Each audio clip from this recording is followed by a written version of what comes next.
नमस्कार विद्यार्थी मित्रांनो, मी संदीप कावळे जिकिरण स्पर्धा विश्व अकॅडमी नाशिकमध्ये आपलं स्वागत करतो. विद्यार्थी मित्रांनो, आज आणखी एक नवीन टॉपिक आपल्या समोर घेऊन आलो. तो म्हणजे पॉलिटिक्स मधला आपल्या राज्यशास्त्रातला पंचायत राज. एमपीएससीचं जर राईट नाव तुम्ही एमपीएससी कंबाईन पूर्व परीक्षा ग्रुप बी बघा, ग्रुप सी बघा किंवा राज्यसेवेची परीक्षा बघा, जवळपास एक 15 क्वेश्चन राज्यशास्त्र किंवा पॉलिटिक्स या घटकावर येताना दिसत आहे. आणि त्या 15 क्वेश्चन्स पैकी एक 2-3 क्वेश्चन आपल्याला कंबाईन एक्झामिनेशन मध्ये हे पंचायत राज या टॉपिकवर येताना दिसत आहे. पंचायत राजवरील क्वेश्चन सोपे आहेत, त्यात अवघडपणा खूप काही नाही, परंतु आपण जर व्यवस्थित त्याबद्दलचा अभ्यास केला तर नक्कीच त्यात आपल्याला पैकीचे पैकी मार्क्स मिळू शकतात. आज तोच प्रयत्न या ठिकाणी मी केलाय की येणाऱ्या पुढच्या या व्हिडिओमध्ये आपण पंचायत राज या टॉपिकशी रिलेटेड जे काही महत्वाचे घटक आहे जे एमपीएससी मार्फत या अगोदर विचारले गेले किंवा विचारले जाऊ शकतात याच घटकांचा आपण राईट नावला आढावा घेणार आहे. बाकी वेगळं पण किंवा खूप काही थिअरी डिटेल्स मध्ये आपण जाणार नाही आहे. आपण बघायचं जर झालं तर पंचायत राज हा टॉपिक जर म्हटलं तर पंचायत राजची सुरुवात कुठनं झाली, केंद्र स्तरावरती पंचायत राजची सुरुवात कशी झाली, नंतर महाराष्ट्राच्या स्तरावरती काय, या 2 घटकांमध्ये आपल्याला महापंचायत राज विभाजित करायचे. पहिल्यांदा आपल्याला पंचायत राज केंद्र स्तरावरती बघायचं आहे. पंचायत राजच्या बाबतीत जर बघायचं झालं तर भारतीय घटनेचा कलम 40 जो आहे, हा कलम 40 आपल्याला ग्रामपंचायतीचे संघटन या घटकाचा यामध्ये समावेश असलेला दिसतो. तुम्ही बऱ्याचदा बघितलं असेल, आयोगाच्या बऱ्याचशा क्वेश्चन्स मध्ये जोड्या जुळवण्यामध्ये पण आलेला आहे की जोड्या जुळवण्यामध्ये कलम 40 ग्रामपंचायतीचे संघटन. त्यामुळे हा एक मुद्दा महत्वाचा. भारतीय घटनेच्या कलम 40 मध्ये म्हणजे काय तर आपल्या मार्गदर्शक तत्वांमध्ये याचा समावेश केलेला होता.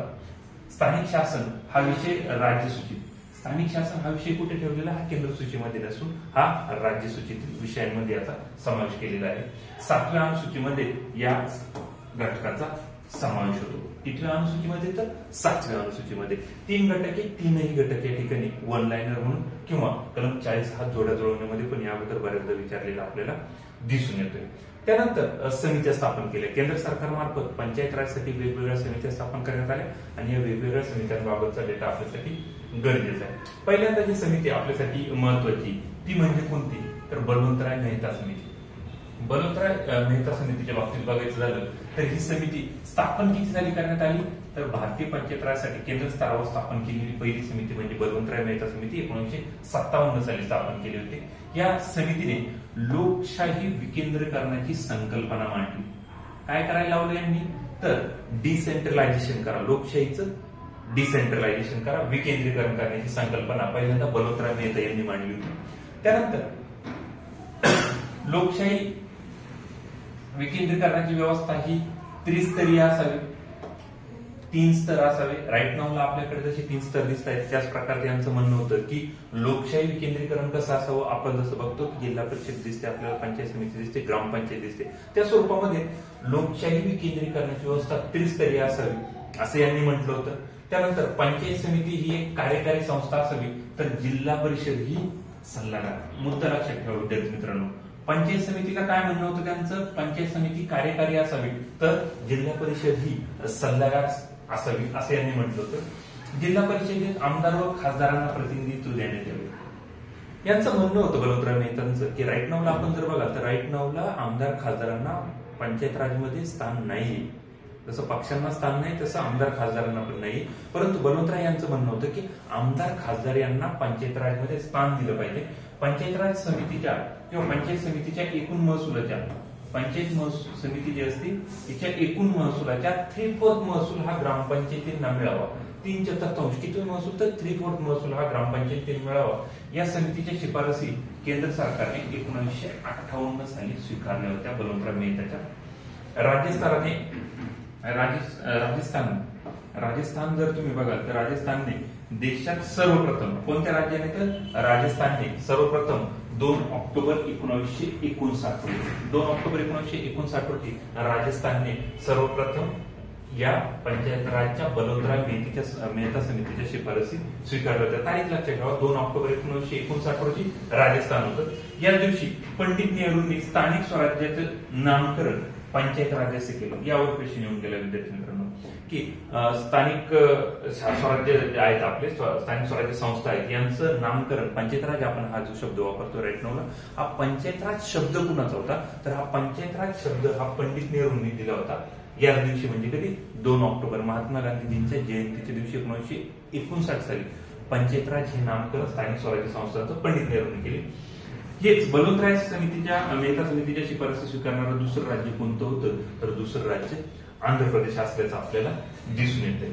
त्यानंतर बलवंतराय मेहतांच्या शिफारसीनंतर पुढची समिती आपल्यासाठी महत्वाची आहे ती म्हणजे अशोक मेहता समिती. 1977 साली अशोक मेहता यांच्या अध्यक्षतेखाली पंचायत राजसाठी शिफारसी देण्यासाठी एक नवीन समिती स्थापन करण्यात आली.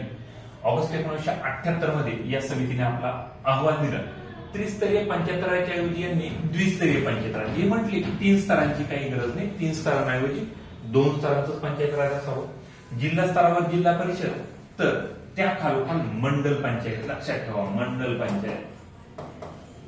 यांनी मंडल पंचायतीची शिफारस केली होती. विद्यार्थ्यांचा हा क्वेश्चन विचारला गेला की मंडल पंचायतीची शिफारस कोणी केली होती तर अशोक मेहता यांनी केलेली होती. राज्य स्तरावरील जिल्हा हा पहिला विकेंद्रीकरणाचा स्तर असावा. राज्य स्तरावरील जिल्हा, आज पण आपण बघतो राज्य स्तरावरील जिल्हा हा विकेंद्रीकरणाचा पहिला स्तर दिसून येतो. जिल्हा परिषद कार्यकारी संस्था असावी. आपण बलवंतराय मेहतांमध्ये असा उल्लेख नव्हता, परंतु इथे मात्र जिल्हा परिषद कार्यकारी संस्था असावी. तिथे पंचायत समिती कार्यकारी संस्था होती आणि जिल्हा परिषद सल्लागार समिती होती. परंतु इथे यांचं म्हणणं होतं की जिल्हा परिषद ही कार्यकारी संस्था असावी. पंचायत राजमध्ये सर्व राजकीय पक्षांचा समावेश असावा. सर्व राजकीय पक्ष, जसं वरती बलवंतराय मेहता म्हटले होते की सर्व आमदार खासदारांचा समावेश करून घ्यावा, त्या प्रकारे इथे म्हटलं होतं की सर्व राजकीय पक्षांनाही पण समाविष्ट करून घ्या. राज्य मंत्रिमंडळामध्ये पंचायत राज संस्थांच्या कामकाजावर लक्ष ठेवण्यासाठी पंचायत राज मंत्र्याची नेमणूक करावी. विद्यार्थी मित्रांनो लक्षात ठेवा, राज्य मंत्रिमंडळामध्ये पंचायत राज संस्थांच्या कामकाजावर लक्ष ठेवण्यासाठी पंचायत राज मंत्री नेमावा. आज मी तिला असं नाहीये, ग्रामविकास मंत्रालयाच्या अंतर्गत आपलं सर्व ग्रामपंचायतचा कारभार बघितला जातो राईट नावला, परंतु यांचं म्हणणं होतं की पंचायत राज मंत्री नेमण्यात यावं. अनुसूचित जाती व जमातींसाठी लोकसंख्येच्या प्रमाणात आरक्षण ठेवण्यात यावं, म्हणजेच जागा राखीव ठेवण्यात यावं. ही तरतूद आहे, आज पण ही तरतूद फॉलो केली जाते. हा मुद्दा पण आपल्यासाठी महत्वाचा आहे. त्यानंतर पुढे जर बघितलं तर मग या समितीच्या शिफारसी कर्नाटक, पश्चिम बंगाल व आंध्र प्रदेश या 3 राज्यांनी अशोक मेहता समितीच्या शिफारसी स्वीकारल्या होत्या. कोणती 3 राज्य होते अशोक मेहता समितीच्या शिफारसी स्वीकारणे? कर्नाटक, पश्चिम बंगाल व आंध्र प्रदेश 3 राज्य होते. लक्षात असू द्या, 3ही गरजेची आपल्यासाठी. त्यानंतर केंद्र स्तरावरती 3री समिती आली होती जी आपल्यासाठी गरजेची, ते म्हणजे JVK राव समिती 1985 ची होती. या समितीने विकास प्रक्रियेचे नोकरशाहीकरण झाले असल्याचे मत मांडले. म्हणजे काय झालं, विकास जो होतोय तर हा विकास नोकरशाहीच्या कारभारात, म्हणजेच काय तर लालफितीच्या कारभारात आपण म्हणू शकतो, यामध्ये अडकताना त्यांना दिसत होता. लोकशाहीकरणाऐवजी विकास प्रशासनाचे नोकरशाहीकरण झाल्याचे पंचायत राज संस्था कमजोर बनल्या व त्यांचे मुळाविना गवत अशी अवस्था बनली असं त्यांचं म्हणणं होतं. यांनी काय म्हटलं होतं JVK राव समितीने की तुमची जी विकास प्रक्रिया या विकास प्रक्रियेचं नोकरशाहीकरण झालं असं यांचं म्हणणं होतं. आणि लोकशाहीकरणाऐवजी विकास प्रशासनाचे नोकरशाहीकरण झाले.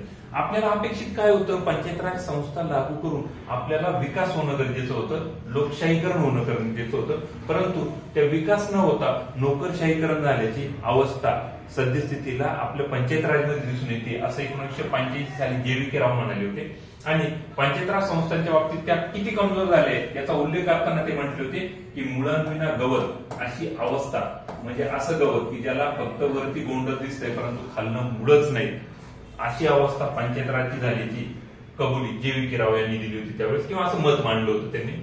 जिल्हा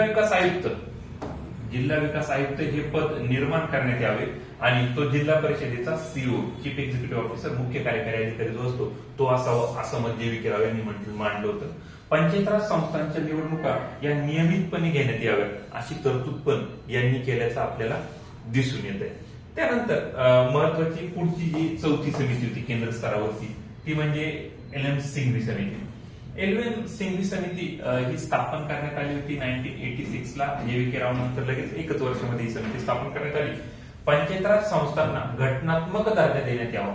पंचायत राज संस्थांना घटनात्मक दर्जा, मुद्दा लक्षात ठेवा विद्यार्थी मित्रांनो, पंचायत राज संस्थांना घटनात्मक दर्जा देण्यात यावं ही तरतूद कोणत्या समितीने केली होती किंवा असं म्हणणं कोणत्या समितीने मांडलं होतं, तर ही शिफारस केलेली होती ती एल.एम. संघवी समिती 1986 ची. याच्यावर प्रश्न आलेला आहे, लक्षात असू द्या.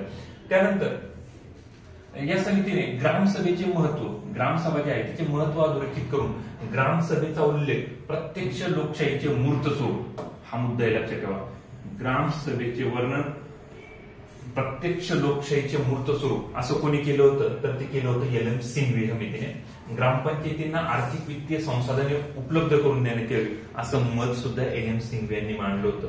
मग त्यानंतर पुढच्या कालावधीमध्ये जाऊन 1991 नंतरच्या कालावधीमध्ये नवीन सरकार ज्यावेळेस आलं, पी.व्ही. नरसिंहराव यांच्या पंतप्रधानांच्या कार्यकाळामध्ये, त्यावेळेस भारतीय घटना दुरुस्ती करण्यात आली भारतीय घटनेमध्ये आणि 73वी घटना दुरुस्ती 1992 साली करून घटनेत भाग 9 समाविष्ट केला. कलम 243 ते 243 ओ यांचा समावेश करण्यात आला. नवीन 11वी अनुसूची समाविष्ट केली. कितवी अनुसूची, तर 11वी अनुसूची समाविष्ट केली गेली. या 11व्या अनुसूचीमध्ये एकूण 29 विषय, किती विषय विद्यार्थी मित्रांनो, तर 29 विषयांचा समावेश करण्यात आला. या 73व्या घटना दुरुस्तीने स्थानिक स्वराज्य संस्थांना घटनात्मक दर्जा प्राप्त झाला.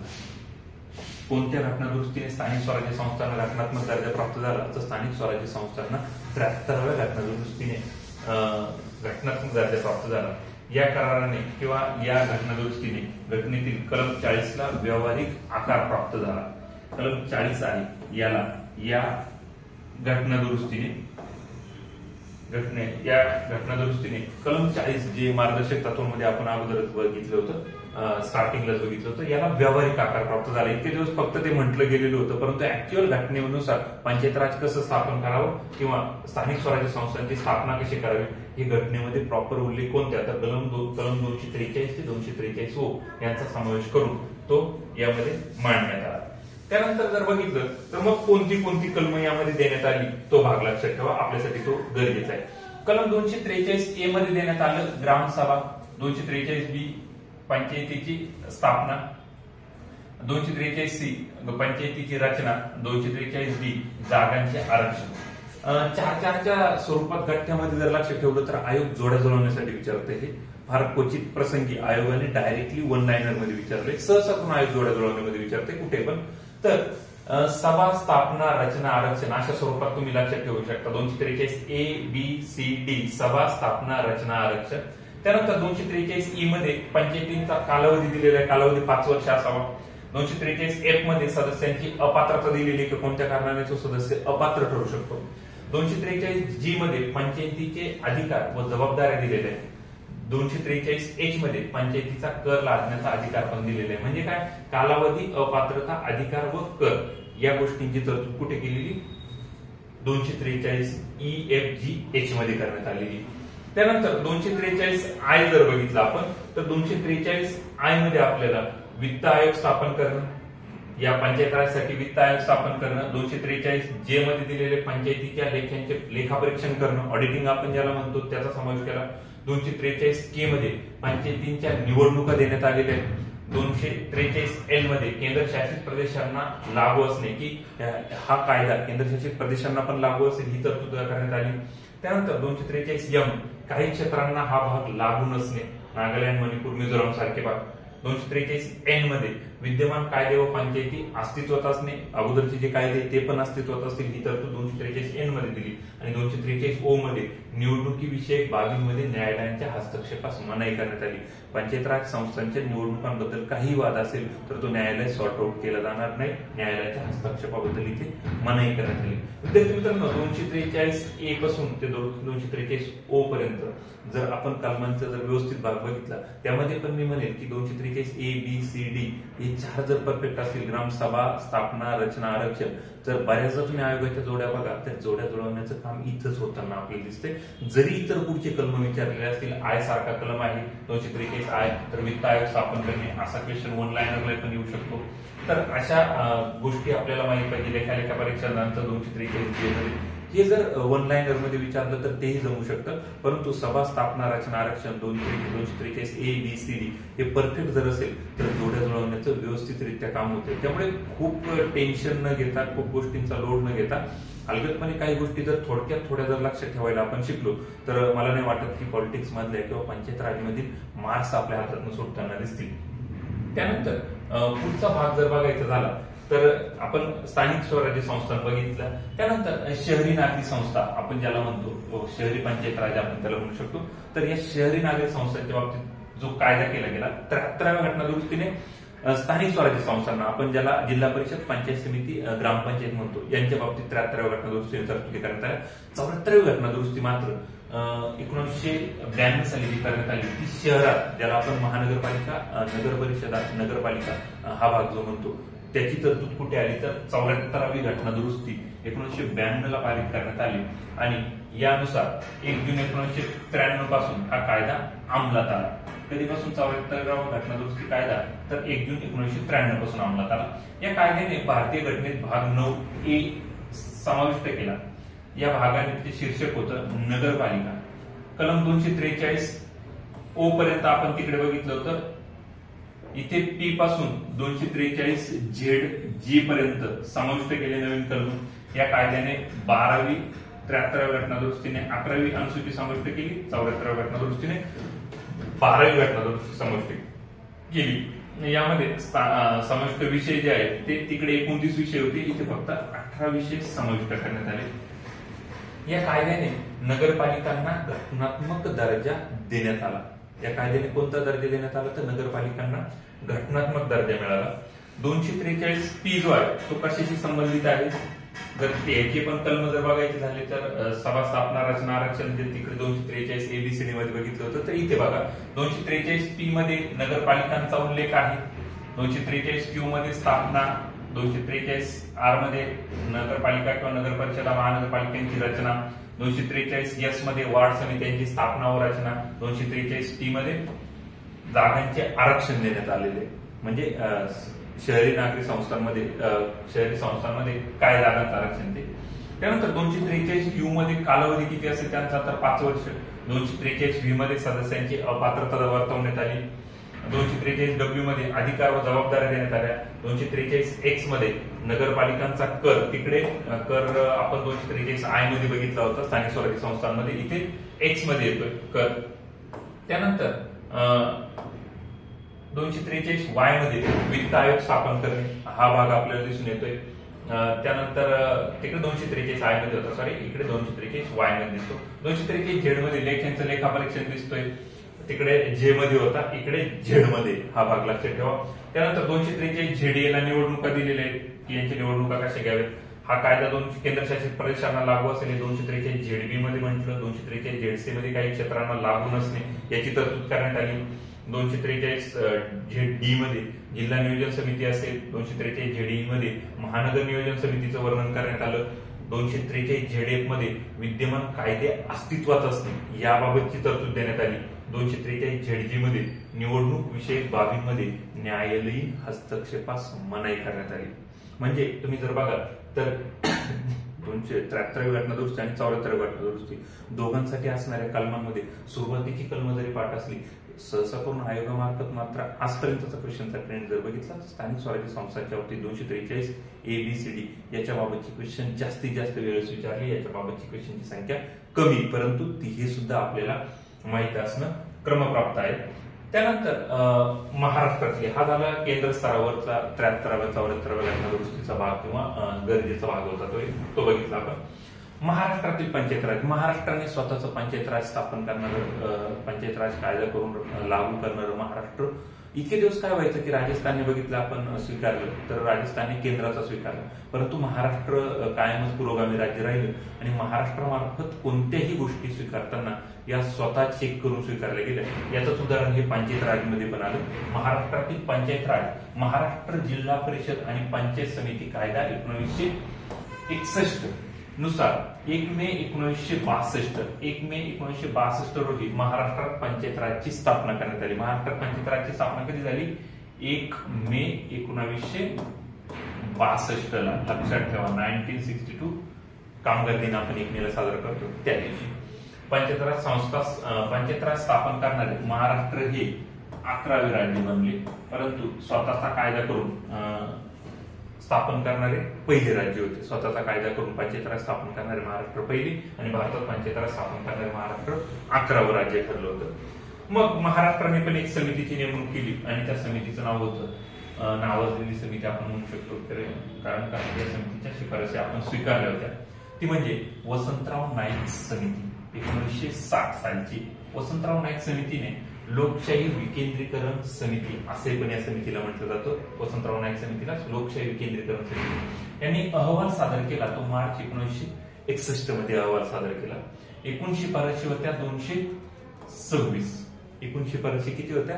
226 शिफारसी यांनी केलेल्या होत्या. त्यापैकी आपल्यासाठी गरजेच्या कोणकोणत्या तर त्या आपल्याला बघायच्या आणि या समितीच्या शिफारसी या अगोदर पण आयोगाने विचारले ते आपण बघूया. पहिलं म्हणजे पंचायत समितीऐवजी जिल्हा परिषद विकासाचा गट मांडण्यात यावा. म्हणजे काय? विकासाचं सेंटर कोणतं असावं तर जिल्हा परिषद असावं असं यांचं म्हणणं होतं. जिल्हा परिषद, पंचायत समिती आणि यांच्या प्रत्यक्ष निवडणुका व्हाव्यात. जिल्हा परिषद, पंचायत समिती आणि ग्रामपंचायत ज्याला आपण म्हणतो यांच्या प्रत्यक्ष निवडणुका घेण्यात याव्यात. स्थानिक स्वराज्य संस्थांवर आमदार, खासदार यांचे प्रतिनिधी हे प्रतिनिधी म्हणून नसावे. आपण बघितलं होतं बलवंतराव मेहता यांनी म्हटलेलं होतं की आमदार, खासदार प्रतिनिधी असावे, परंतु या ठिकाणी वसंतराव नाईक समितीने सांगितलं की आमदार, खासदारांना प्रतिनिधित्व देण्यात येऊ नये.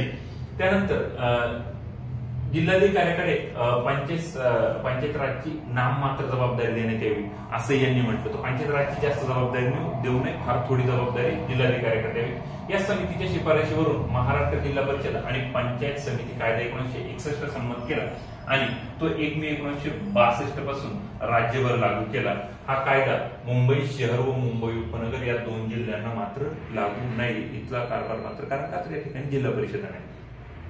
स्वतःचा कायदा करून पंचायत राज संस्था स्थापन करणारे महाराष्ट्र हे भारतातील पहिले राज्य. मग कसं मी तुम्हाला जसं म्हटलं की स्वतःचा कायदा करून मग भारतात पंचायत राज स्थापन करणारं 11वं राज्य जरी असलं तरी स्वतःचा कायदा करून मग पंचायत राज स्थापन करणारं महाराष्ट्र हे भारतातलं पहिलं राज्य ठरलं होतं.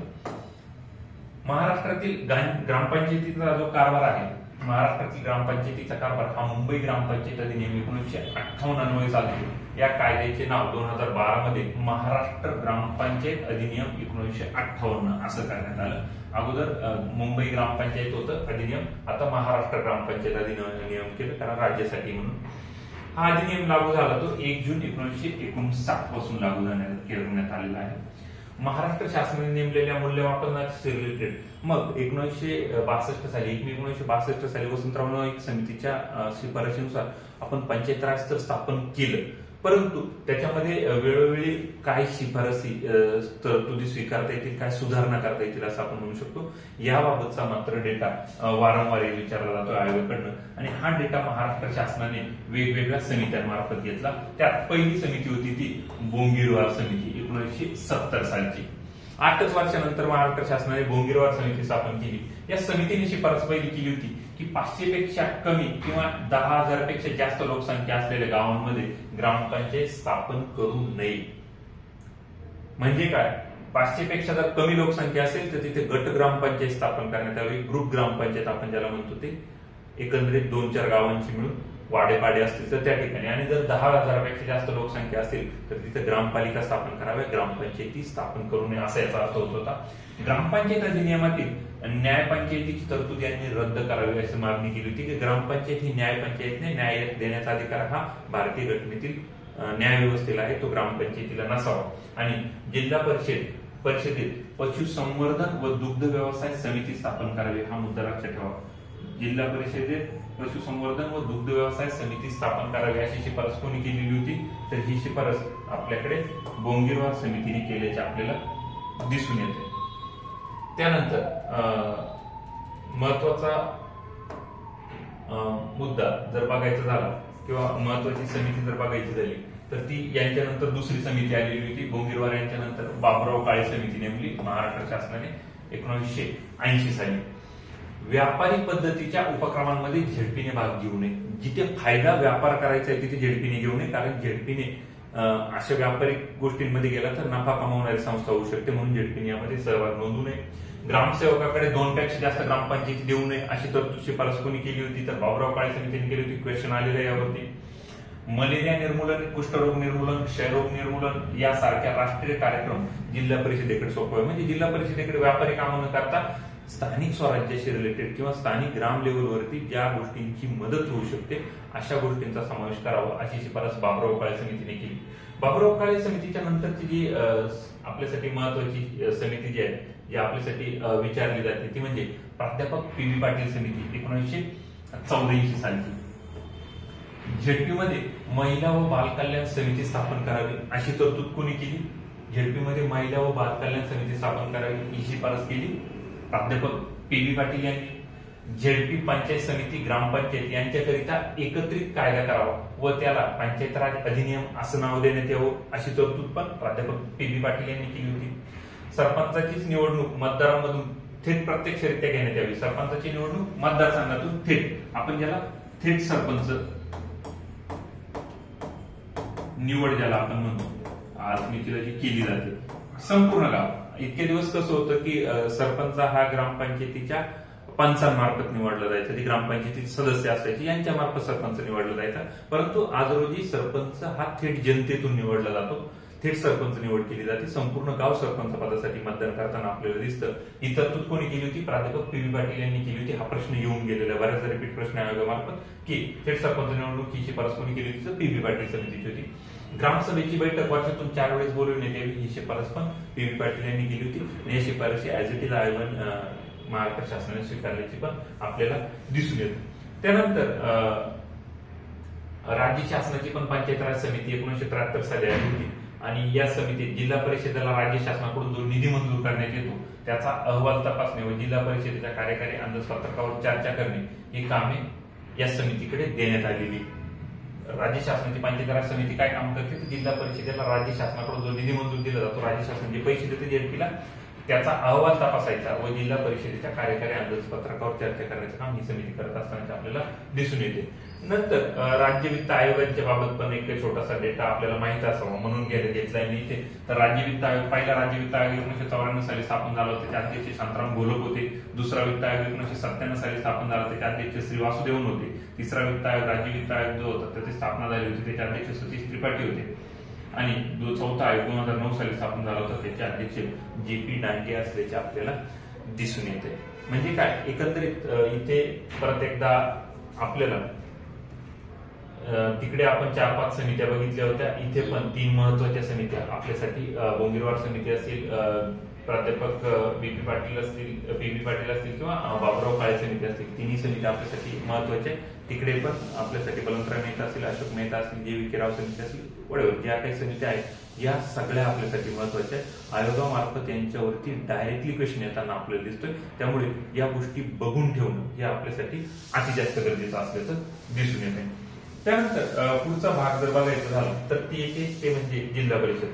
आपल्याकडे जिल्हा परिषद प्रत्येक जिल्ह्याच्या ठिकाणी जिल्हा परिषद असल्याचं आपल्याला दिसून येतं. आपल्याला प्रथमतः जिल्हा परिषद बघायची आहे. जिल्हा परिषद महाराष्ट्रात एकूण जिल्ह्यांची संख्या किती? 36 जिल्हे. जिल्हा परिषद एकूण 34 जिल्ह्यांमध्ये जिल्हा परिषद आहे. मुंबई शहर व मुंबई उपनगरमध्ये जिल्हा परिषद नाहीत. रचना जर बघितली तर काही सदस्य निर्वाचित सदस्य असतात, काही नामनिर्देशित सदस्य असतात. निर्वाचित सदस्य संख्या किती आहे? जिल्हा परिषदेचे कोणत्याही जिल्हा परिषदेच्या निर्वाचित सदस्यांची संख्या ही 50 ते 75 इतकी असते. प्रत्यक्षात सदस्य संख्या राज्य निवडणूक आयोग जाहीर करतं. हा अधिकार राज्य विधानसभेला नसून हा राज्य निवडणूक आयोगाला आहे की किती सदस्य असतील. मुद्दा लक्षात ठेवा, ऑप्शन मध्ये काही विचारलं जाऊ शकतं. जागांचं जर जिल्हा परिषदेतील जागांचं जर आरक्षण बघितलं तर जिल्हा परिषदेतील जागांचं आरक्षण हे महिलांना 50% जागा रिझर्व, स्थानिक स्वराज्य संस्थांमध्ये महिलांना 50% जागांचं रिझर्वेशन आहे. आता तुम्ही जर बघितलं तर नारी शक्ती वंदन अधिनियम जो राईट नाव 106व्या घटनादुरुस्तीनुसार लागू झालाय, तिथं महिलांना संसदीय जागांमध्ये म्हणजेच विधानसभा व लोकसभेमध्ये पण महिलांना 33% आरक्षण. परंतु पंचायत राजमध्ये म्हणा किंवा तुम्ही स्थानिक स्वराज्य संस्थांमध्ये म्हणाल तर महिलांना 50% आरक्षण आहे. अनुसूचित जाती व अनुसूचित जमाती यांना लोकसंख्येच्या प्रमाणात, इतर मागासवर्गीयांसाठी 27%, ज्याला आपण ऑदर बॅकवर्ड क्लासेस ओबीसी साठी 27% जागा राखीव असतील असं जागांचं आरक्षण असतं जिल्हा परिषदेत. पण पदसिद्ध सदस्य कोण असतं? जिल्ह्याच्या कक्षेत येणाऱ्या सर्व पंचायत समित्यांच्या सभापती, जेवढ्या पंचायत समित्या म्हणजे तुमच्या जिल्ह्यामध्ये जेवढे तालुके आहेत, या तालुक्यांना ज्या पंचायत समित्या आहेत, त्या पंचायत समितींचे जेवढे सभापती, हे सभापती कोण असतात? तर पदसिद्ध जेडपीचे सदस्य असतात. त्यानंतर कालावधी जर बघाल तर जिल्हा परिषदेचा कालावधी हा 5 वर्षाचा असतो. मुदतपूर्व राज्य शासन जिल्हा परिषदला बरखास्त करू शकतं, परंतु जर राज्य शासनाने बरखास्त केलं तर राज्य शासनाला पुढच्या 6 महिन्याच्या आत इलेक्शन घ्यावं लागतं, ही पण तरतूद आहे. अध्यक्ष उपाध्यक्षाचा कार्यकाळ जर बघाल तर 2.5 वर्षाचा कार्यकाळ आपल्याला दिसून येतो. अध्यक्ष किंवा उपाध्यक्ष म्हणून एक व्यक्ती जास्तीत जास्त 10 वर्ष पदावरती राहू शकते. दोघांनाही कार्यकाळ 2.5 वर्षाचा आहे. सर्वसाधारण सभा असते जिल्हा परिषदेमध्ये. जिल्हा परिषदेमध्ये एक सर्वसाधारण सभा असते. निर्वाचित व पदसिद्ध दोनही प्रकारच्या सदस्यांची मिळून ही सभा बनते. या सभेची बैठक दर 3 महिन्यातून एकदा, म्हणजे काय, वर्षातून 4 सभा या सर्वसाधारण सभेच्या होतात. जिल्हा परिषदेत काही महत्वाच्या समित्या आहेत, त्यामधले जर विचारात घ्यायच्या म्हटल्या तर ती येते पहिली स्थायी समिती. रचना जर बघितली तर 1+10 11 स्थायी समितीत एक अध्यक्ष असतो प्लस 10 सदस्य इतर असतात. निर्वाचित सदस्य त्यातले 8 असतात. विशेष अनुभव असणारे 2 सदस्य आणि एक अध्यक्ष असतो. म्हणजे निर्वाचित 8 जण निवडले जातात. 2 जण जे आहेत ते अनुभव असणारे जुने लोक घेतले जातात आणि एक अध्यक्ष नेमला जातो. असं 1+10 = 11. एकूण सर्वसाधारण जिल्हा परिषदेच्या स्थायी समितीमध्ये एकूण 11 सदस्य असतात. त्यानंतर जिल्हा परिषदेतल्या जर तुम्ही विषय समित्या जर बघायच्या झाल्या तर जिल्हा परिषदेमधील एकूण विषय समित्यांची संख्या जर बघाल तर विषय समित्या किती जिल्हा परिषदेत 9 विषय समित्या असल्याचं आपल्याला दिसून येतात. जिल्हा परिषद क्षेत्रात गोळा केलेल्या जमीन महसुलाच्या 70% वाटा कोणाला मिळतो? जिल्हा परिषदेला. मग 30% वाटा कोणाला जातो? तर 30% वाटा ग्रामपंचायतीला जाताना आपल्याला दिसून येतोय. जिल्हा परिषद प्रशासकीय यंत्रणेचा प्रमुख कोण असतो? झेडपीचा प्रशासकीय प्रमुख सीईओ, मुख्य कार्यकारी अधिकारी, जो युपीएससी मार्फत सिलेक्ट झालेला IAS ऑफिसर असतो. जिल्हा परिषदेच्या आर्थिक प्रशासनाची जबाबदारी मुख्य वित्त व लेखाधिकाऱ्याकडे असतो, ऑडिटर ज्याला म्हटलं जातं ते. जिल्हा परिषदेच्या अध्यक्षावर एकदा अविश्वासाचा ठराव आणल्यानंतर 1 वर्ष असा ठराव परत मांडता येत नाही. आधीच वर्ष कार्यकाळ आहे, त्याच्यावरती एकदा जर अविश्वासाचा ठराव आणला तर परत 1 वर्ष तो आणता येत नाही. 1992 सालापर्यंत जिल्हा परिषदेच्या अध्यक्षास उपमंत्र्याचा दर्जा होता. 1992 पर्यंत उपमंत्र्याचा दर्जा होता, परंतु 1995 पासून अध्यक्ष सदस्यतीला राज्यमंत्र्याचा दर्जा दिला गेला आहे. म्हणजे काय, जिल्हा परिषदेच्या तुमच्या माझ्या जिल्ह्याचे जे जिल्हा परिषदेचे जे कोणी अध्यक्ष आहेत त्यांना कोणता दर्जा आहे? राईट नावला तर यांना राज्यमंत्र्याचा दर्जा दिल्याचं आपल्याला दिसून येतं. त्यानंतर अध्यक्ष जे आहेत ते परवानगीशिवाय 30 दिवस रजेवर राहू शकतात. कुठलीही कोणाची परमिशन न घेता 30 दिवस ते रजेवरती जाऊ शकतात अध्यक्ष. त्यानंतर 90 दिवसापेक्षा कमी रजेची स्थायी समितीची मंजुरी लागते. तर 90 दिवसापेक्षा कमी दिवस त्यांना रजेवर राहायचं असेल तर 3 महिन्यांपर्यंत रजेवर राहण्यासाठी ते स्थायी समिती जी आहेत 1+10 एकूण 11 सदस्य असणारे यांच्या परमिशनने ते राहू शकतात. 90 दिवसापेक्षा जास्त दिवसांचं जे राजा जर त्यांना लागत असेल तर यासाठी राज्य सरकारची परमिशन त्यांना घ्यावी लागते व 1 वर्षात ते जास्तीत जास्त फक्त 180 दिवसांची रजा घेऊ शकतात, त्यापेक्षा जास्त रजा घेता येत नाही. जर जिल्हा परिषदेच्या अध्यक्षांना, जिल्हा परिषदेचे जे अध्यक्ष आहेत यांना जर राजीनामा द्यायचा असेल तर तो कोणाकडे दिला जातो? जेडपीचे अध्यक्ष राजीनामा विभागीय आयुक्ताकडे देताना दिसतात. कोणाकडे देतात? विभागीय आयुक्त. जिल्हा परिषद अध्यक्ष त्यांच्या पदाचा राजीनामा जिल्हा परिषद उपाध्यक्षाकडे देत नाही. कोणाकडे देतात? तर विभागीय आयुक्ताकडे देतात. त्यानंतर उपाध्यक्ष व जिल्हा परिषदेचे सदस्य आपल्या पदाचा राजीनामा कोणाकडे देतात? तर उपाध्यक्ष व सदस्य जे आहेत त्या राजीनामा अध्यक्षांच्या नावाने कोणाकडे सोपवतात? सीईओ कडे. लक्षात ठेवा, अध्यक्षाच्या नावाने, परंतु देतात कोणाकडे? सीईओ, मुख्य कार्यकारी अधिकाऱ्यांकडे तो राजीनामा दिला जातो. त्यानंतर जर अध्यक्षावरील अविश्वासाच्या ठरावातील आवश्यक बहुमत किती लागतं? तर अध्यक्षावर जर अविश्वासाचा ठराव आणायचा असेल तर त्याच्यासाठी बहुमत हे 2/3 असल्याचं आपल्याला दिसून येतं.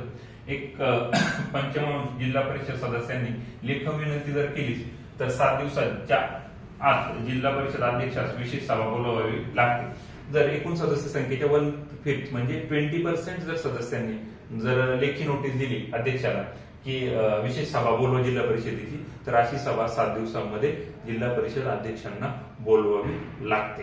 त्यानंतर विशेष सभेचे कामकाज 1/3 सदस्य जरी उपस्थित असले, 33% सदस्य उपस्थित असले तरी विशेष सभेचं कामकाज सुरू होते. आमसभा बोलवण्याचा अधिकार हा सीईओला दिलेली. जर जिल्हा परिषदेची आमसभा बोलवायची असेल तर तो अधिकार कोणाला? मुख्य कार्यकारी अधिकाऱ्याला आहे. आमसभेचे अध्यक्ष जे असतात ते पालकमंत्री असतात. व सचिव मात्र जिल्हाधिकारी असल्याचं आपल्याला दिसून येते. ओके, त्यानंतर पुढचा जो भाग जिल्हा परिषदेनंतर आपल्यासाठी महत्वाचा तो म्हणजे जिल्हा परिषदेच्या खालचा स्तर जो येतो तो असतो पंचायत समिती. पंचायत समितीच्या बाबतीत जर रचना जर बघितली तर पंचायत समिती सदस्य पंचायत समितीच्या कार्यक्षेत्रातील पात्र मतदारांकडून प्रत्यक्ष निवडून दिले जातात.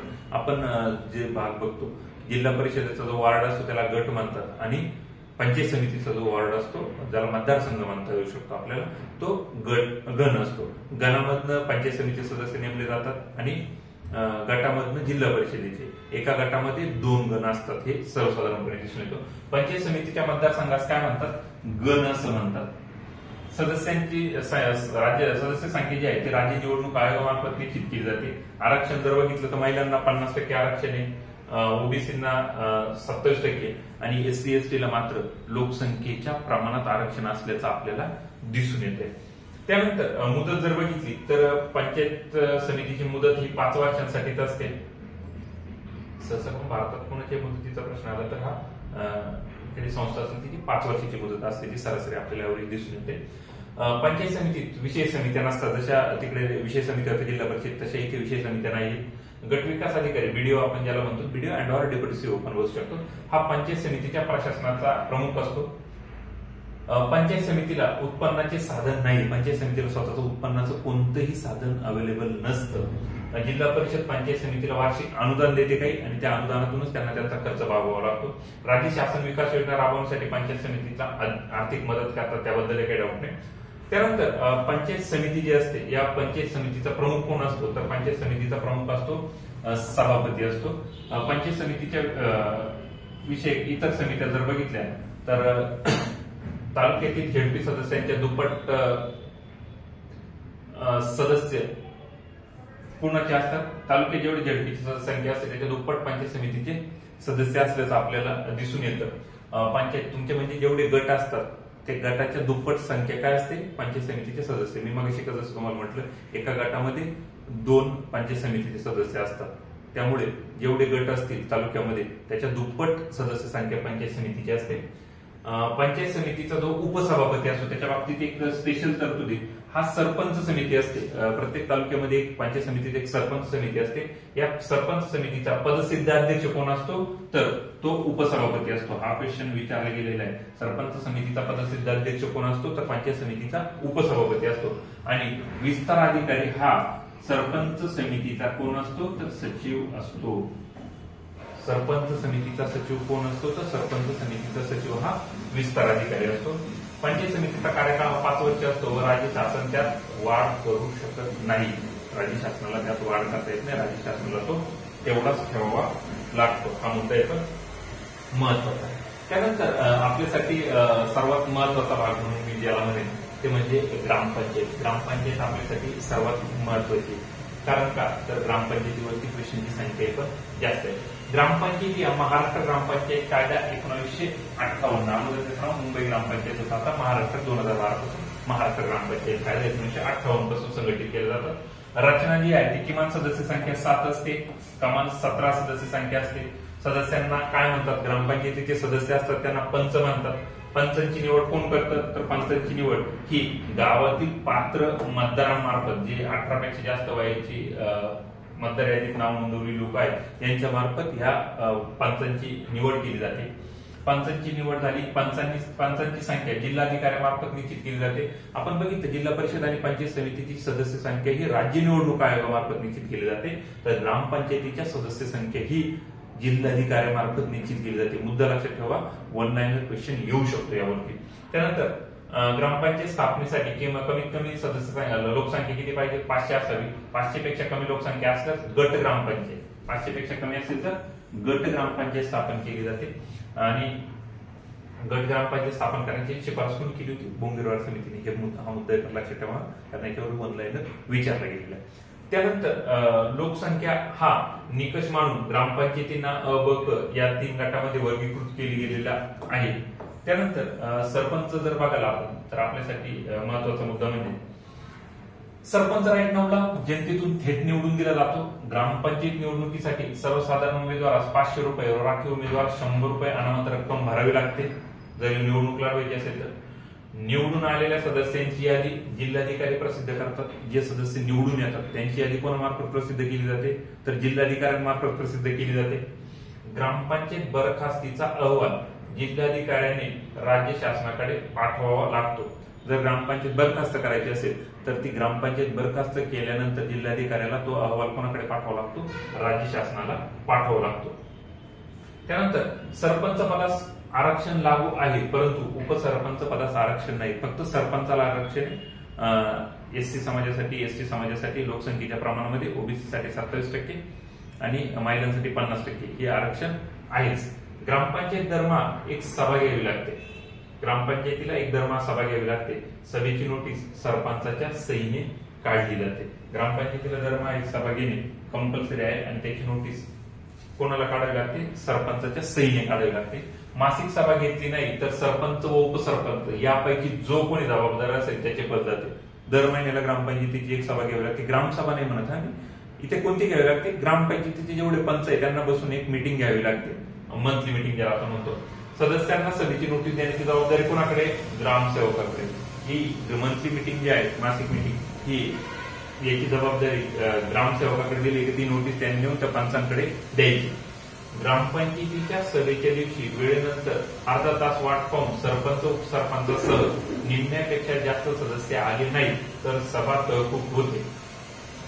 समजा यांनी मिटिंग ठेवली, 1 तारखेला महिन्याची मिटिंग ठेवली, तशी नोटीस ग्रामसेवकांनी सर्व पंचांना दिली, परंतु जर 11 वाजेचा टाइम दिलेला आहे आणि 11:30 वाजेपर्यंत सरपंच उपसरपंच या दोघांनाही काउंट करून जर 50% पेक्षा जास्त सदस्य आले नाही तर ती सभा त्या दिवसासाठी तहकूब केली जाते. अशा प्रत्येक तहकूब सभेचा वृत्तांत 7 दिवसाच्या, अशी माहिती 7 दिवसाच्या आत पंचायत समिती सभापती व जिल्हा परिषदेच्या स्थायी समिती अध्यक्षास सरपंचाला द्यावी लागते की आमच्याकडे त्या या तारखेला आम्ही सभा बोलवली होती पण निम्म्यापेक्षा जास्त सदस्य येऊ शकते नाही, त्याच्यामुळे आमची सभा झाली नाही, अशी इन्फॉर्मेशन कोणाला द्यावी लागते, सरपंचाला. कोणाला 7 दिवसाच्या पंचायत समितीच्या सभापतीला व जिल्हा परिषदेच्या स्थायी समितीच्या अध्यक्ष या 2 लोकांकडे त्याला कळवावं लागतं. ग्रामसभा घेण्यास सुरुवात जी आहे ती 26 जानेवारी 2003 पासून आपल्याकडे ग्रामसभा घेण्यास सुरुवात झाली. ग्रामसभेची नोटीस जी आहे ती कोण काढतात, ग्रामसभेची नोटीस ही सरपंचामार्फत काढली जाते आपल्याकडे.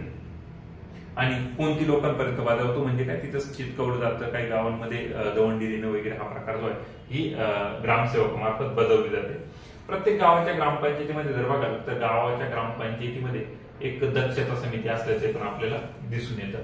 दक्षता समिती म्हणजे काय, प्रत्यक्षात ग्रामपंचायतीची जे काही काम चालू आहे, सरकारचा निधी जो गावामध्ये वापरला जातोय यामध्ये प्रत्यक्षात किती खर्च झाला आहे व काम चांगल्या प्रकारे झाले आहे किंवा नाही याची पाहणी करण्यासाठी ग्रामसभा दक्षता समिती नेमते. ग्रामसभेमार्फत ही नेमली जाते. गावातील 18 पेक्षा जास्त वयाच्या नागरिकांची जी सभा असते तिला ग्रामसभा म्हटलं जातं. या समितीत 5 सदस्य असतात. एकूण 5 सदस्यांची असते कोणती, दक्षता समिती. आणि गावातली जी मराठी शाळा असते त्या गावातील मराठी शाळेचे मुख्याध्यापक या समितीचे पदसिद्ध मेंबर म्हणून घेतला जातो. त्याचं रिझन एकच की एक शिकलेला सवरलेला व्यक्ती असावा, कारण जर वाड्यापाड्यावर असेल आणि दक्षता समितीमध्ये एकही शिकलेला माणूस नसेल तर प्रत्यक्षात किती खर्च झालेला आहे, काय ऑडिटिंगची आकडेवारी चेक करणं, क्वालिटी चेक करणं यासाठी गावातला सर्वाधिक शिकलेला सवरलेला माणूस म्हणून पूर्वीच्या काळी गावातील मराठी शाळेच्या मुख्याध्यापकाकडे बघितलं जायचं आणि त्यांची नेमणूक केली गेली इथे. त्यानंतर कोणत्याही ग्रामपंचायतीचं पुढील वर्षाचं अंदाजपत्रक जे असतं हे अंदाजपत्रक चालू वर्षी 31 डिसेंबर पूर्वी पंचायत समितीकडे पाठवण्याची जबाबदारी कोणावरती असते, तर हे सरपंचावरती बंधनकारक केलेलं आहे. 1 एप्रिल 2024 ते 30 मार्च 2025 याच्याबद्दलचा जो काही डेटा आहे याच्यात तुम्हाला काय खर्च करायचे, काय करायचे पुढच्या आर्थिक वर्षामध्ये हे तुम्हाला 31 डिसेंबर पूर्वी कळवावं लागतं. हे फक्त एक एक्झाम्पल म्हणून ठेवले. त्यानंतर ग्रामपंचायतीमध्ये ग्रामसेवक असतो. ग्रामपंचायतीचा सचिव असतो कोण, ग्रामपंचायतीचा ग्रामसेवक हा सचिव असतो.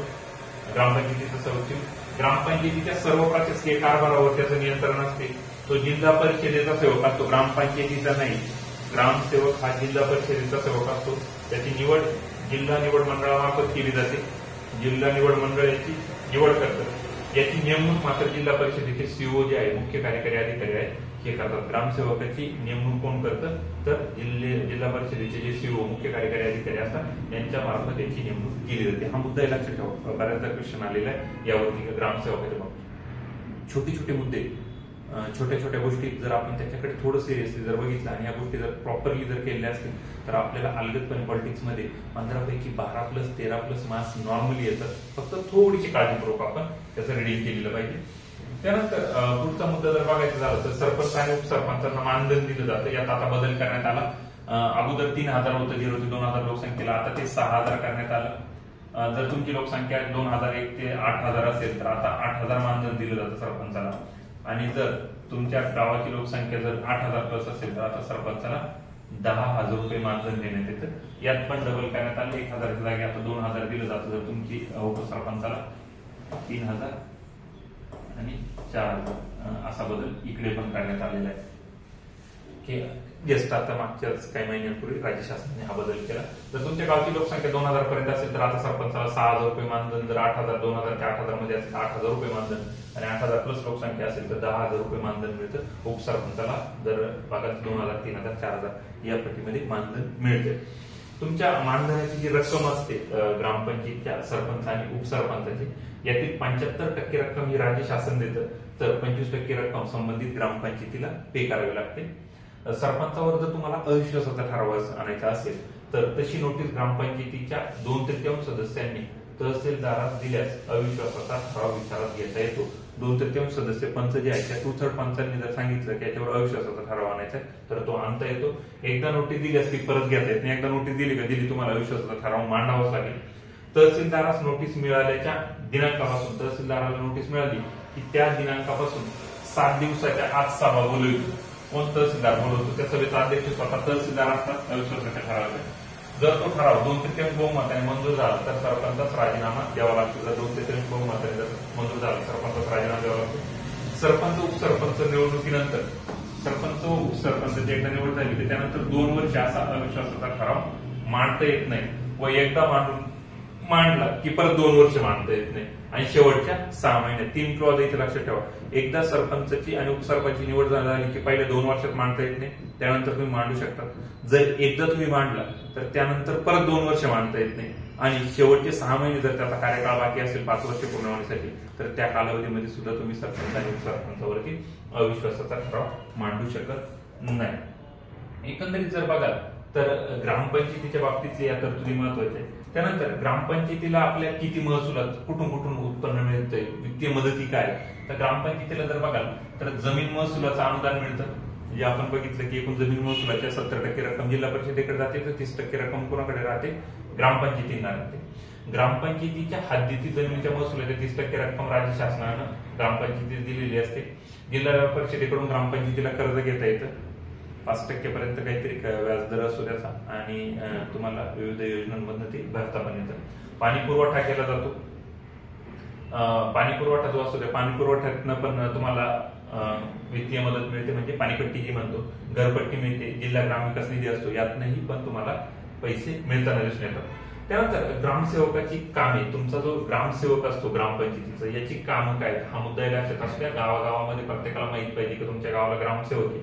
तर ग्रामपंचायतीची दैनंदिन कामकाज पाहणी ही जबाबदारी ग्रामसेवकाची. राईट नाव ग्रामसेवकाबद्दल राज्य शासनाने नवीन हे आणलं की राज्य शासनाने ग्रामसेवकाची आता हजेरी जी आहे ही हजेरी GPS वरती आधारित केलेली लोकेशन सेट करता येते. त्यासाठी ग्रामपंचायतीच्या सचिव या नात्याने ग्रामपंचायती सभेचे कामकाज पाहणे व इतिवृत्त लिहिणे, म्हणजे काय सगळं प्रोसिडिंग लिहिण्याचं काम कोणाचं असतं तर ती लिहिण्याचं काम ग्रामसेवकाचं असतं.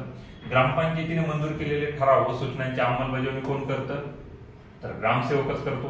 ग्रामपंचायतीचे आर्थिक हिशोब कोण ठेवतं, ग्रामसेवक ठेवतो. ग्रामपंचायतीचे अहवाल ZP व पंचायत समितीला कोण सादर करतो, ग्रामसेवकच करतोय. त्यानंतर ग्रामपंचायतीचे दप्तर व्यवस्थित ठेवण्याचं काम कोण करतं, सगळं तिथला फाईल्स वगैरे व्यवस्थित ठेवण्याचं काम कोणाचं असतं तर ग्रामसेवकच असतं.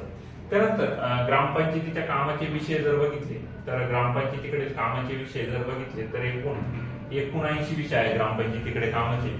या विषयाची विभागणी पुढील 10 भागांमध्ये केलेली आहे. 10 भाग जर बघितले तर कोणकोणते, कृषीचे काही विषय आहेत, पशुसंवर्धन, वने, समाज कल्याण, शिक्षण, वैद्यकीय सेवा व सार्वजनिक उद्योग, इमारती व दळणवळण, पाटबंधारे, उद्योग व कुटीरोद्योग आणि स्वसंरक्षण व ग्राम संरक्षण.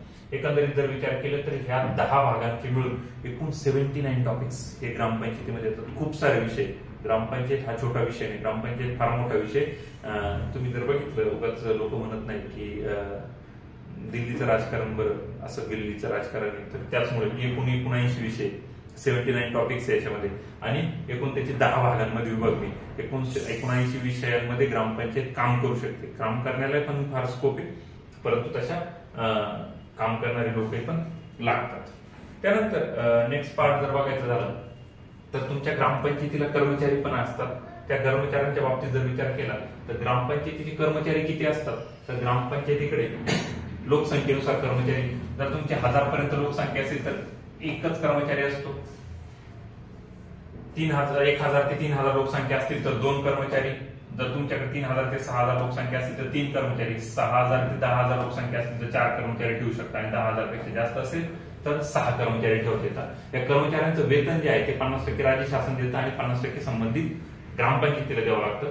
ग्रामपंचायत आपल्या उत्पन्नाच्या 35% रक्कम, जेवढं ग्रामपंचायतीचं उत्पन्न आहे त्याच्या 35% पर्यंतची अमाऊंट ही या कर्मचाऱ्यांच्या पगारावरती खर्च करू शकते. त्यापेक्षा जास्त खर्च करता येत नाही, मुद्दा लक्षात ठेवा.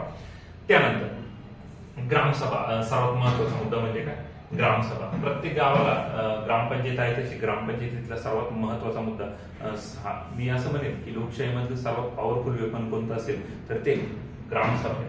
प्रत्येक वित्तीय वर्षात किमान 4 ग्रामसभा घेणे बंधनकारक आहे सरपंचासाठी. 2 सभांच्या दरम्यान 4 महिन्यापेक्षा जास्त अंतर असायला नको. 4 महिन्यापेक्षा जास्त गॅप चालत नाही. वित्तीय वर्ष सुरू झाल्यानंतर पहिल्या 2 महिन्यात म्हणजे 1 एप्रिल नंतर एप्रिल आणि मे या 2 महिन्यात एक घ्यावीच लागते ग्रामसभा घेणे बंधनकारक आहे. सहसा कोणी 1 मेला घेतात ती. दुसरी सभा प्रत्येक वर्षाच्या नोव्हेंबरमध्ये घेतली जाते. दुसरी सभा नोव्हेंबरमध्ये कमीत कमी घ्यावीच लागते तुम्हाला. ग्रामसभा तिच्या सभेत पुढील सभेचा दिनांक, वेळ व ठिकाण निश्चित करते. ग्रामसभेचं तुम्हाला डिक्लेअर करावं लागतं की तुमची पुढची ग्रामसभेची डेट काय असणार आहे, ती किती वाजता असणार आहे आणि कोणत्या ठिकाणी होणार आहे, म्हणजे तुमच्या गावात कुठे होणार आहे याचे सर्व डेटा हा तुम्हाला पहिल्याच ग्रामसभेत सांगावा लागतो की पुढची कधी होणार आहे.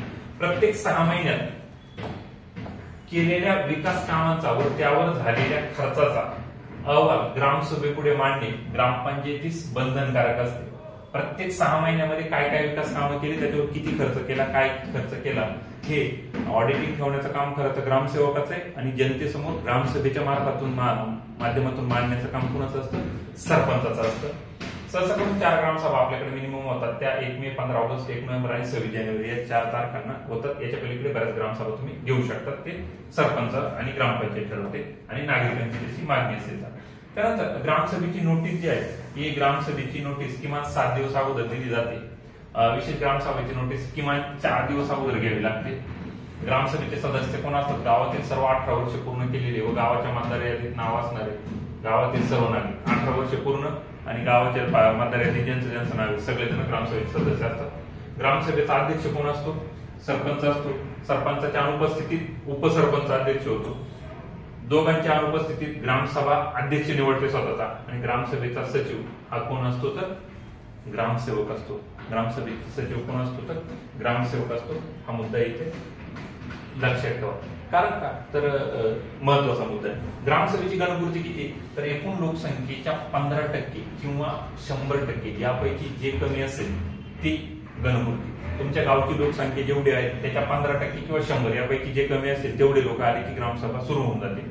ग्रामसभेची तहकुबी जर करायची असेल तर त्याचे कारण काय असू शकतात. जर हे 15% किंवा 100 लोक आलेच नाही ग्रामसभेला, तर जर ग्रामपंचायतीचा एकही सदस्य उपस्थित नसेल, म्हणजे एकही ग्रामपंचायतीचा मेंबर उपस्थित नाही, सदस्य एकही नाही, सरपंच नाही, उपसरपंच नाही, एकही जण नसेल, अशा परिस्थितीत ग्रामसभा 7 दिवसांसाठी तहकूब केली जाते. 7 दिवसानंतर पुढच्या आठवड्यात घेण्याची तरतूद केली जाते. हा मुद्दा इथे लक्षात ठेवा किंवा गरजेचा आहे.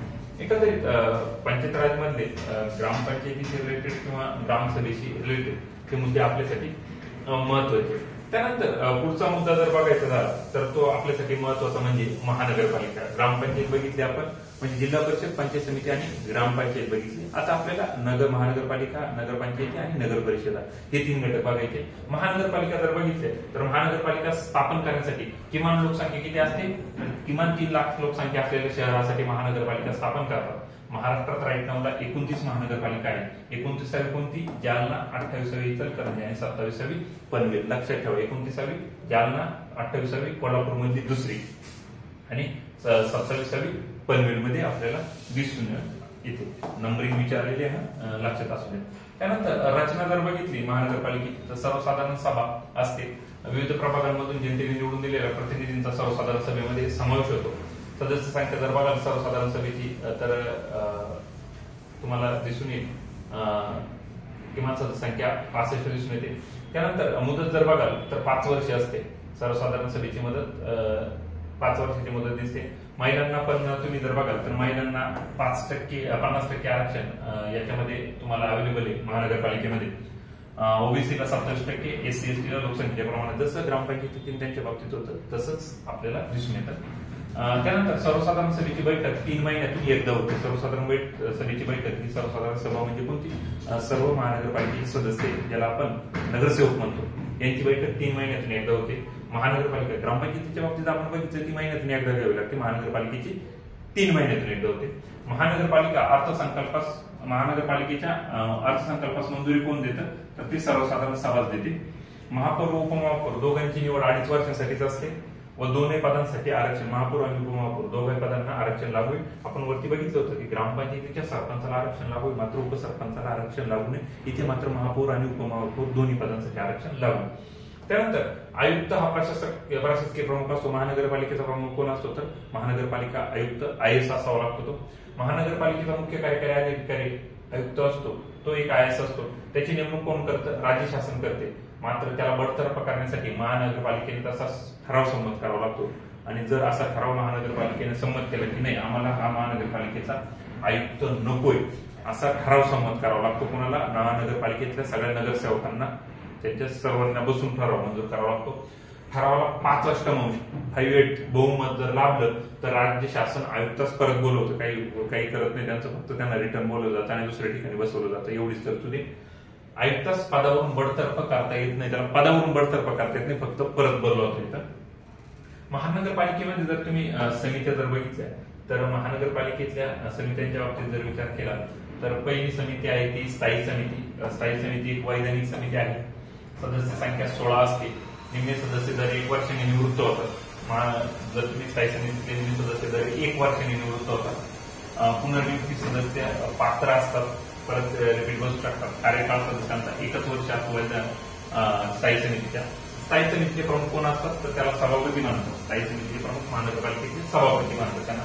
महापौरानंतर स्थायी समिती सभापती हे 2 नंबरचं महत्वाचं पद आहे महानगरपालिकेचं. लक्षात ठेवा, महापौर 1 नंबरचं महत्वाचं पद, 2 नंबर कोण? स्थायी समिती सभापती हे दुसरं महत्वाचं पद आहे. त्यानंतर महानगरपालिकेमध्ये प्रभाग समित्या पण असतात. प्रभाग समितीच्या बाबतीत जर बघितलं ज्या शहराची लोकसंख्या 3 लाखापेक्षा जास्त आहे तिथेच फक्त प्रभाग समित्या स्थापन करता येतं. आणि महानगरपालिका स्थापन करण्यासाठी बेसिक अटच 3 लाख लोकसंख्येची. त्याच्यामुळे प्रत्येक महानगरपालिकेमध्ये प्रभाग समित्या असतात. कार्यकाळ यांचा 5 वर्ष असतो. एकूण सदस्य 29 असतात आणि समितीच्या सभापतींचे कार्यकाळ हा मात्र 1च वर्ष. या प्रभाग समितीच्या सभापती जो असतो त्याचा कार्यकाळ 1 वर्षाचा असतो. एकूण सदस्य मात्र प्रत्येक महानगरपालिकेच्या प्रभाग समितीमध्ये एकूण सदस्य 29 असतात. हा मुद्दा पण लक्षात ठेवा. त्यानंतर महानगरपालिकेनंतर आपल्यासाठी महत्वाची गोष्ट म्हणजे कोण? तर नगर परिषदा असतात. महाराष्ट्रातील नगर परिषदांचा कारभार 1994 साली केलेल्या सुधारित कायद्यानुसार चालतो. 25,000पेक्षा कमी लोकसंख्या नसलेल्या स्थानिक क्षेत्रांना नागरिक क्षेत्र घोषित करण्यात येतात. लोकसंख्या मिनिमम किती पाहिजे? 25,000 लोकसंख्या पाहिजे. महाराष्ट्रात आज मितीला 230 पेक्षा पण जास्त नगर परिषदा आपल्याला दिसून येत आहे. डोंगरी भागात लोकसंख्येचं बंधन न घालता नगर परिषदा स्थापन केलं तर यांचा आकडा सारखा बदलत आहे, राज्य सरकार स्थापन करत राहत नाही. डोंगरी भागात मात्र लोकसंख्येचं बंधन न घालता नगर परिषदा स्थापन केली जात आहे. सध्या महाराष्ट्रात लोकसंख्येचं बंधन नाही अशा 6 नगर परिषदा आहेत. त्या कोणत्या? चिखलदऱ्याला आहे, खुलताबादला आहे, महाबळेश्वरला, माथेरानला, पाचगणीला आणि पन्हाळा या 6 ठिकाणी लोकसंख्येचं कुठलंही बंधन न ठेवता नगर परिषदा स्थापन करण्यात आलेल्या आहे. म्हणजे 25,000चं तिथं काही बंधन ठेवलेलं नाही. सदस्य संख्या जर बघाल तर नगर परिषदेची सदस्य संख्या ही 17 ते 65 दरम्यान असते. जर तुमच्या नगर परिषदेची सदस्य संख्या 17 ते 65 दरम्यान असते आणि नगराध्यक्ष नगर परिषदेचा प्रमुख कोण असतो? नगराध्यक्ष. तो पण थेट जनतेतून निवडला जातो. त्याचे जर प्रकार बघाल तर अ वर्ग, ब वर्ग आणि क वर्ग नगर परिषद म्हणतात. जर 38 ते 65 सदस्य असतील तर ती अ वर्ग असते. 23 ते 38 सदस्य संख्या असेल तर ती ब वर्ग आणि 17 ते 23 असतील तर ती क वर्ग. असे 3 वर्ग पडतात नगर परिषदेचे. नगराध्यक्ष आपल्या पदाचा राजीनामा कोणाकडे देतात? जिल्हाधिकाऱ्याकडे देतात. कोणत्या पदाचा राजीनामा कोणाकडे देतो हे आपल्याला माहीत असायला हवं या ठिकाणी. त्यानंतर निवडीपासून 2 वर्ष त्याच्यावर अविश्वासाचा ठराव आणता येत नाही. जो डायरेक्ट थेट निवडला जातो त्याच्यावर 2 वर्षाचा अविश्वासाचा 2 वर्ष अविश्वासाचा ठराव आणता येत नाही. त्यानंतर नगर परिषद आपले कामकाज 7 समित्यांमार्फत करते. नगर परिषदेला आपलं कामकाज 7 समित्यांमार्फत करावं लागतं. नगर परिषदेची लोकसंख्या 3 लाखापेक्षा जास्त असते तेथे प्रभाग समित्या पण स्थापन करा. अशा नगर परिषद आहेत बऱ्याच ठिकाणी की ज्यांची लोकसंख्या 3 लाखापेक्षा जास्त आहे, तिथं मात्र प्रभाग समित्या राज्य शासन स्थापन करतात. नगर परिषदेचा प्रशासकीय प्रमुख कोण असतो? मुख्याधिकारी जो असतो, आपण त्याला सीओ म्हणतो. सीओ नाही तर सीओ जो असतो, तर सीओ हा नगर परिषदेचा मुख्य प्रशासकीय अधिकारी असतो. त्यानंतर नगर परिषदेच्या नंतर ज्यांचा समावेश होतो तो म्हणजे आपल्या येतात त्या नगरपंचायती. नगरपंचायती एक महत्वाचा घटक आहे. नगरपंचायतीच्या बाबतीत जर बघाल तुम्ही तर महाराष्ट्र नगर परिषद व नगरपंचायत व औद्योगिक नगर अधिनियम 1965 नुसार नगरपालिकांचा जर बघितलं तर नगर परिषदांचा 94 नुसार यांचा 1965 चा कायदा आहे. नगरपंचायतीचा कारभार चालतो. स्थापनेची निकष जर बघितलं तर लोकसंख्या किती असावी? किमान 10,000, कमाल 25,000.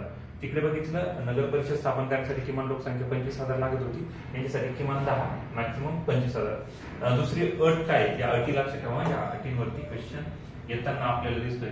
दुसरी अट आहे ती म्हणजे महत्वाची की व्यावसायिक स्वरूप संबंधित क्षेत्रात बिगर कृषी व्यवसायाचे प्रमाण 30% कमी असू नये. म्हणजे बिगर कृषी क्षेत्राशी संबंधित नसलेली लोक 30% जास्त असावे. त्यानंतर भौगोलिक स्थान जर बघितलं तर हे जे काही क्षेत्र आहे हे संबंधित क्षेत्र महानगरपालिका किंवा अवर्ग नगर परिषदेपासून किमान 20 किलोमीटर अंतर लांब असावे. कारण का? तर भविष्यात जर 20 किलोमीटरपेक्षा कमी अंतर असेल तर महानगरपालिका विस्तीर्ण होतच चालणार आहे. महानगरपालिकेचा red zone, yellow zone, green zone जे असतात तर ते झोन वाढत गेले की पुढे जाऊन ते तिथे जाणार आहे. त्यामुळे 20 किलोमीटरपेक्षा लांब असेल तरच नगरपालिका तिथे स्थापन करतात. सदस्य संख्या किती असते? तर सदस्य 10 असतात. अध्यक्ष जो असतात ते जनतेतनं थेट निवडून दिले जातात आणि प्रशासकीय प्रमुख कोण असतो? तर कार्यकारी अधिकारी म्हणतात. तोच नगर परिषदेचा किंवा नगरपंचायतीचा सचिव म्हणून सुद्धा काम बघतो. हा मुद्दाही इथे लक्षात ठेवा. कारण का? तर मी म्हणेन की काही मुद्दे असे असतात की आपल्यासाठी ते गरजेचे असतात किंवा ते आपण बघणंही गरजेचं मी समजतो. ओके. पंचायत राजशी रिलेटेड तुम्ही जर बघितलं तर पंचायत राजच्या राष्ट्रीय स्तरावरील समित्या, राज्य स्तरावरील समित्या, त्यानंतर जिल्हा परिषद, पंचायत समिती, ग्रामपंचायत, महानगरपालिका, नगर परिषदा आणि नगरपंचायती समित्या, सगळ्या गोष्टी, सगळे स्तर, 73वी घटना दुरुस्ती, 74वी घटना दुरुस्ती, हा पूर्ण भाग एकाच व्हिडिओमध्ये आपण इथे कव्हर केलेला आहे. तुम्ही पंचायत राजशी रिलेटेड जर क्वेश्चन जर मागच्या काही वर्षांमध्ये चेक करून बघाल तर तुम्हाला याची सर्वांची आन्सर्स इथे मिळताना दिसतील. म्हणजे काय? तर थोडक्यात एकच आहे की तुम्ही जर याच्यावरती बारकाईने जर विचार केला, या गोष्टी जर बारकाईने बघितल्या तर तुम्हाला या सगळ्या गोष्टी अवेलेबल होऊ शकतात. फक्त एकच आहे की तुम्ही तेवढ्या बारकाईने त्या बघितलेल्या पाहिजे किंवा त्या बघणं गरजेचे आहे मी म्हणू शकतो. एकंदरीत जर बघाल तुम्ही तर महत्वाचा मुद्दा इथे एकच मी सांगेन. जर तुम्हाला या संदर्भात आणखी काही माहिती हवी असेल किंवा काही तुमच्या अडचणी असतील तर स्पर्धा विश्व अकॅडमी नाशिक यांच्याशी तुम्ही 86 24 02 98 07 या मोबाईल नंबरवरती तुम्ही व्हॉट्सअप करू शकता किंवा कॉल करू शकता. तुम्ही जे शक्य असेल ते कुठल्याही प्रकारची अडचण असेल, या संदर्भात काही नोट्स रिलेटेड गोष्टी लागत असेल त्याही तुम्हाला उपलब्ध होऊन जातील. ओके. सोबतच अशाच वेगवेगळे व्हिडिओज बघण्यासाठी एकाच व्हिडिओमध्ये संपूर्ण टॉपिक कव्हर केलेला, कुठेही लेंदीपणा नसलेला आणि संपूर्णपणे एक्झाम ओरिएंटेड व्हिडिओ जर बघायचा असेल तर आपल्या चॅनलला सबस्क्राईब करा आणि बेल आयकॉन ऑन करून ठेवा, जेणेकरून नवीन व्हिडिओ पडला की तुम्हाला त्याबद्दलची माहिती मिळत राहील. ओके. धन्यवाद.